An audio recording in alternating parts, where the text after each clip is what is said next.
ಮನೆಯಲ್ಲಿ ಅಸ್ವಸ್ಥರಾಗಿ ಬಿದ್ದಿದ್ದ 75 ವರ್ಷದ ವೃದ್ಧರೊಬ್ಬರನ್ನು ಮಂಗಳೂರು ನಗರದ ಪಾಂಡೇಶ್ವರ ಅಗ್ನಿಶಾಮಕ ದಳದ ಸಿಬ್ಬಂದಿ ಸಮಯೋಚಿತವಾಗಿ ರಕ್ಷಿಸಿದ್ದಾರೆ.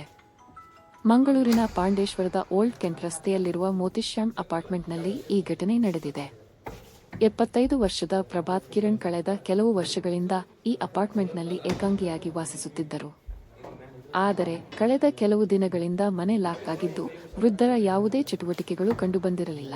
ಇದರಿಂದ ಅನುಮಾನಗೊಂಡ ಅಪಾರ್ಟ್ಮೆಂಟ್ ನಿವಾಸಿಗಳು ತಕ್ಷಣವೇ ಪಾಂಡೇಶ್ವರ ಅಗ್ನಿಶಾಮಕ ದಳ ಮತ್ತು ಪೊಲೀಸರಿಗೆ ಮಾಹಿತಿ ನೀಡಿದ್ದಾರೆ.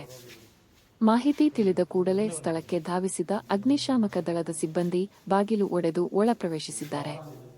ಈ ವೇಳೆ ವೃದ್ಧ ಪ್ರಭಾತ್ ಕಿರಣ್ ಅವರು ಮನೆಯೊಳಗೆ ಅಸ್ವಸ್ಥರಾಗಿ ಅರೆ ಪ್ರಜ್ಞಾವಸ್ಥೆಯಲ್ಲಿ ಬಿದ್ದಿರುವುದು ಕಂಡುಬಂದಿದೆ. ಕೂಡಲೇ ಎಚ್ಚೆತ್ತ ಸಿಬ್ಬಂದಿ ಅವರನ್ನು ರಕ್ಷಿಸಿ ಆಂಬ್ಯುಲೆನ್ಸ್ ಮೂಲಕ ಕೂಡಲೇ ಆಸ್ಪತ್ರೆಗೆ ದಾಖಲಿಸಿ ಚಿಕಿತ್ಸೆ ಕೊಡಿಸಿದ್ದಾರೆ.